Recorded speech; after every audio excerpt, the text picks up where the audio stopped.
ways to go, but I need to keep putting in the effort. I need to keep putting myself out there. I need to keep trying when I slip up and fumble my words.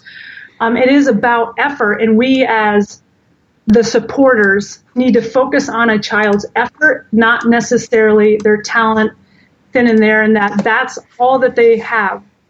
If I would have just, in 7th grade when I was on the softball mound, if I would have just defined myself by the moments that I had out on the mound, I would have, like I said, quit. I would have never believed in myself that I was capable in playing any sport, not just softball.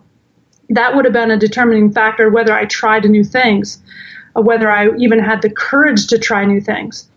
So the growth mindset is about effort versus talent. It's about learning, being opening to learning rather than comparing ourselves to others.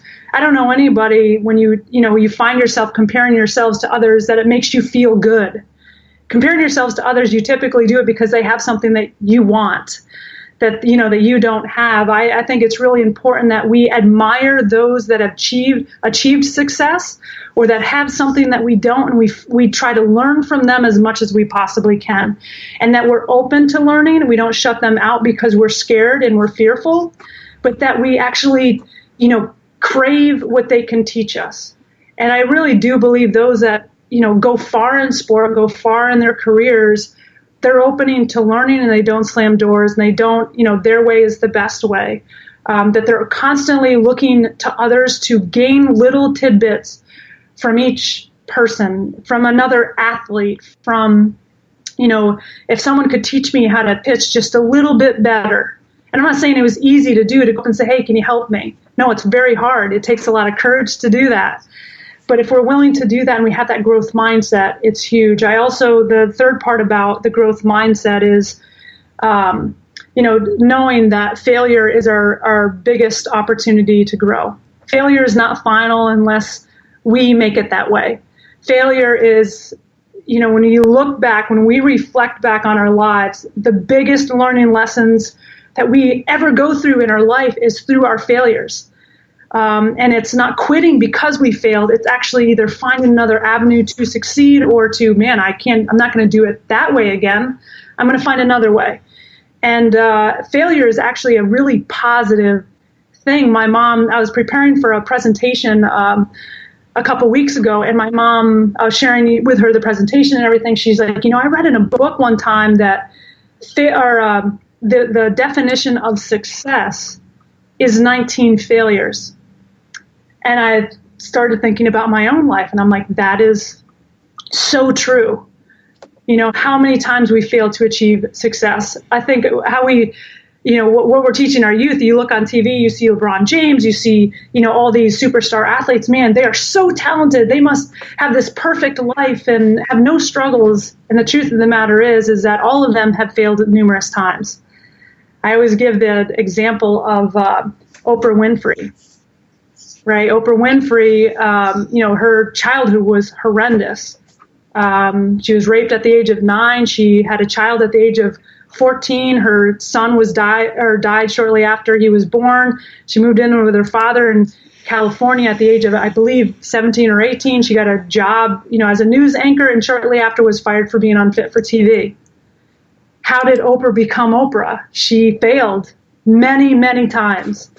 And it's no different with athletes, with LeBron James, with Serena Williams, you name the athlete. And we need to be teaching our youth that failure is a good thing. If you're putting in the effort, if you're opening to learning and you fail, perfect, because that's how you're going to grow and develop. And, the perfect example of me with that was 7th grade on the softball mound when all eyes were on me.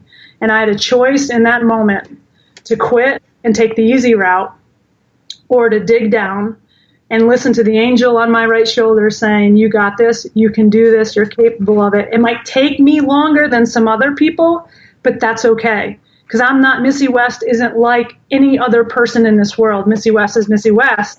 And that's a positive thing. That's a good thing. I still have value. And I just think, how we're encouraging our athletes can impact them in so many ways. And I'm going to come back to that, winning at all costs, right? Right. we always come back to, we get crazy. I just, I'm at a youth game and I see parents going up and down the sideline screaming at kids, telling them to take other people out, like opponents out, because, it's a tough game. It's a close game. How we treat officials. We as adults are the examples, and they're learning from us. And what we put out is what they're doing. So we're putting a lot of blame on kids for their quitting and their attitudes and everything. But really, it's how we're, pressuring them, and how our own actions, how we're behaving. They're watching us and replicating what we're doing. So I think we as adults need to make better decisions and be very aware of our behaviors and what we're teaching our youth. So I'm so grateful for that opportunity on the mound. So that's how I started my, long story short, that's how I started my Hall of Fame speech, to really kind of put things in perspective of what sport really, truly can do for a human being. Yeah, and I love that story because, it starts with just spring of 1990 and it's 45 degrees out. And would I be correct to say that in the grand scheme of things, this was some pretty inconsequential games? Yes, absolutely. This was not a particular venue. There was no championship. Nope. And that gets to where you said it's how we have to look at how we're encouraging kids, because a lot of people will take from these things, will say, again, like even the Oprah Winfrey story, will say, well, see, it's not so bad if you put your kids through horrible things. It can turn them into something good. Well, first of all, none of those things should have ever happened to her. The fact that she had the resilience to get through it is very special.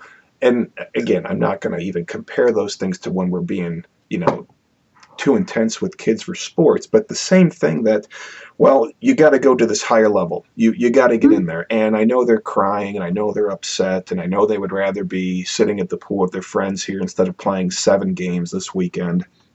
But that's what it takes. They'll understand that later. Well, I'm not sure that they will. And again, there may be good intentions, but we've crossed a line from, I read a good book on learning, and it's called Make It Stick. And it talks about how you do have to have some difficulty before you can learn anything, but not to the point where it's frustrating. And that's the thing where people say, oh yeah, you got to suffer, you got to have pain, no gain. And I just keep thinking, that was that's sort of a fun slogan until the pain is real. There's the pain of, hey, I'm tired and I'm sore. That's good pain. That's how you know you're alive. But then where it's, I've lost so many times.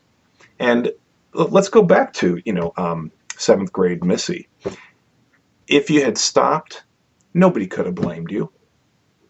And if anybody then forced you to keep going down that path, as opposed to saying, let's pick one of your other 8 apparent, interests to maybe pick up that pursuit of rebounding, you can't keep forcing a kid down that. Sometimes they have to stop and find a different opportunity to face a fear that maybe on that day, let's just say you couldn't have faced it. Okay, maybe it would have been through basketball, but that would have been the time to not give up, but to say, well, we're just pushing a little too hard. You were fortunate because you had you had support from the bench, from the coaching box, and the stands. It doesn't get any better than that. And I think that's the thing that we watch. I agree with you that failure does make us. I love this part that you talked about it being a high school sports in particular. It's a laboratory where we learn how to fail. We can. And that's what we need to really want. Again, that's the type of encouragement, is encourage them to fail. I think I've made this quick. I'll make this one even shorter on my half here. One of my daughters was encouraged to fail, one of my younger ones, and she wasn't quite ready to. So the coach actually stopped playing her until she said, why am I not playing? She's like, because you don't want to make mistakes. When you're ready to go make mistakes, I'll put you back out there. Yeah, that's great. And that is very different. That is the right way. Yes, my daughter was upset not playing, but the coach had a plan, and she knew how she was going to connect with her. It wasn't, well, I hope this kid figures it out, which again, Some people think that's a way to deliver failure. Like, I failed to get in, I guess I'll just have to grope in the dark. We need to leave them some breadcrumbs, on how to get through the failure. And I absolutely agree with you. And I think too that what's kind of happening is, yes, I think multiple failures of that same thing. And if you don't have the right kind of support system around you, kind of, the right information going into your ear, it makes it easier to quit. You said something, people wouldn't have blamed me for quitting when I was on the mound. Like I said, I just felt like, how do I want to say this? Again, I'm going to go back to adults, as a coach's responsibility. And I was a 12-year college coach and, just recently, left that to kind of focus on this message that I'm sharing with you. But it's our responsibility to really learn about our players, really learn who our kids are, our children are. And in the midst of their first struggle or second struggle or third struggle, being able to really, if they quit because we know or we can physically see that they don't have the skill level for it. Their coordination's just not there. It's not getting anywhere. That's one thing. But I also think we need to really pay attention to age, really pay attention to what we're saying to them, how we're saying it. And I think this comes back to the growth mindset, that we need to be telling them that it's not going to happen overnight. You're still young. There's opportunity to grow. Giving them really examples that they can relate to. For example, like Michael Jordan getting cut from his freshman basketball team. Then he goes on to be one of the best basketball players there is. You're not Michael Jordan, but you can be like him and resilient like him. And he didn't quit because he got cut. He spent that year practicing the game and getting better because he loved that. If it's something that they're passionate about and they're dropping the sport out of fear, but they have the talent, or they have I don't want to say talent, erase that word. They have the ability to get better. Mm-hmm. Then we need to be, what we put into their ear is extremely important. And what I see a lot of now is they try once, they quit.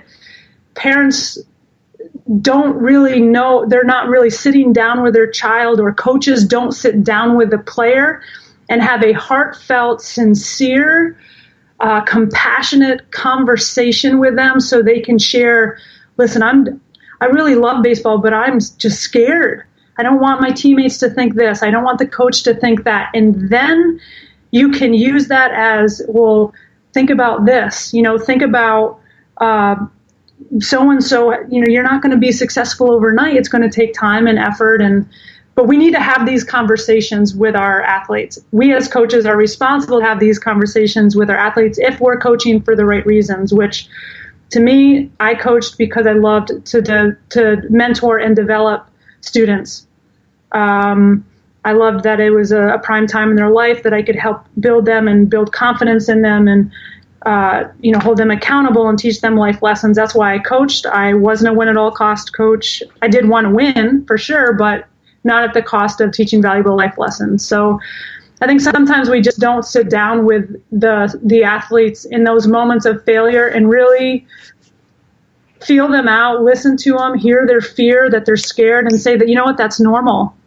That's a normal feeling. That's okay to have that. It's okay to be a little embarrassed at times, or just to not have the confidence right now, but you just got to keep working at it and be that person to continue to encourage them rather than say, oh, you're scared or you're afraid. Okay, you don't need to. We kind of, sometimes I think with our phones so much and social media, and we don't communicate as much as maybe we had in the past to really get to know our athletes. Yeah, and to get to know them includes, well, again, as a fellow PCA trainer, it's the verbals and the nonverbals. And right. the word that so many of my guests have used, which is with empathy. In other words, you'll Yes. watch something and say, that's bothering me. Like it may be something that you